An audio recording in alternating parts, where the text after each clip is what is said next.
கர்த்தரின் பரிசுத்த நாமத்துக்கு ஸ்தோத்திரம். இன்றைய தியானத்துக்கான வேத வசனம் சங்கீதம் 50ஆம் அதிகாரம் 15ஆம் வசனம். ஆபத்து காலத்திலே என்னை நோக்கி கூப்பிடு, நான் உன்னை விடுவிப்பேன், நீ என்னை மகிமைப்படுத்துவாய். என் அன்பான சகோதர சகோதரிகளே, கர்த்தர் இந்த காலை வேளையிலே உங்களை பார்த்து பேசுகிற வார்த்தையானது, ஆபத்து காலத்திலே என்னை நோக்கி கூப்பிடு.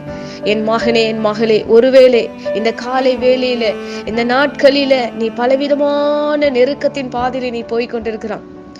என்னுடைய காரியத்தை குறித்து யார் பொறுப்பேற்பார்கள்? நான் இப்படிப்பட்ட ஒரு வனாந்தரமான ஒரு சூழ்நிலையில இருக்கிறேனே, நான் என் இருதயம் நொறுங்குண்ட ஜீவித்திலே காணப்படுகிறதே. என்னை யார் நோக்கி பார்ப்பார்கள்? என் கண்ணீருக்கு யார் பதில் கொடுப்பார்கள்? நான் இப்படிப்பட்ட ஒரு பாதையிலே போய்கொண்டிருக்கிறேன். இந்த பாதையிலிருந்து எனக்கு எப்ப விடுதலை கிடைக்கும்? நான் மிகவும் ஒரு நெருக்கமான சூழ்நிலையில இருக்கிறேனே. இந்த நெருக்கமான சூழ்நிலையிலிருந்து யார் என்னை விடுவிப்பார் என்று உன் இருதயத்திலே நீ கதறிக்கொண்டிருக்கிற விஷயத்தை குறித்து தேவன் பார்த்து கொண்டிருக்கிறார்.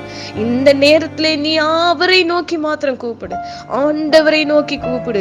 ஏசப்பா என்று நீர் கூப்பிடும் போது கர்த்தர் உன்னை விடுவித்து, உன்னுடைய எல்லா பாரங்களிலிருந்து கர்த்தர் உன்னை விடுவித்து உன்னை பாதுகாப்பாராக.